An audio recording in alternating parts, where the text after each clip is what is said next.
اللہ کے نبی صلی اللہ علیہ وسلم کے بعد جتنے بھی پیغمبروں کا جن لوگوں نے دعویٰ کیا وہ سب کذاب اور جھوٹے ہیں،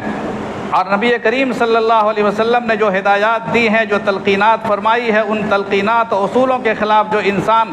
چاہے اپنے مہدی ہونے کا دعویٰ کرے، چاہے اپنے مسیح موعود ہونے کا دعویٰ کرے، وہ کذاب ہے، جھوٹا ہے۔ اب صرف دنیا میں سکہ رائج الوقت قرآن کریم ہے اور حدیث پاک ہے، اس کے معیار پر ہمیں پرکھنا ہے اور دیکھنا ہے۔ یہ شکیلیت کا فتنہ بھی ہمارے لیے اسی بنیاد پر اس کے ساتھ ہم نے شامل کیا ہے، چونکہ ہم نے دعوت کو چھوڑا، دوسروں کو ہم اپنے طرف قریب لانے کو ہم نے چھوڑا، نتیجہ ہوا کہ ہمارے ہی لوگ دوسری طرف چلے جا رہے ہیں، مرتد ہو رہے ہیں۔ حالانکہ اللہ کا کچھ بگڑے گا نہیں، اللہ کا کچھ بگڑے گا نہیں، اللہ تعالیٰ دوسری جماعت کو لے آئے گا۔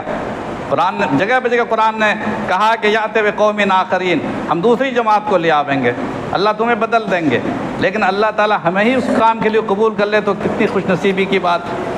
انشاءاللہ ہمیں اس کام کو کرنا۔ ایک بات اور بتا دیتا ہوں، اس کے بعد بات ختم کروں گا۔ بڑی اہم بات ہے کام کرنے والوں کے لیے، جو ناکارے لوگ ہیں ان کے لیے کوئی اہم نہیں ہے، کام کرنے والوں کے لیے بڑی اہم بات بتا رہا ہوں، اور اللہ کے نبی صلی اللہ علیہ وسلم کی حدیث میں ہے، وہ ترمذی شریف کی روایت۔ ایک تابعی ہیں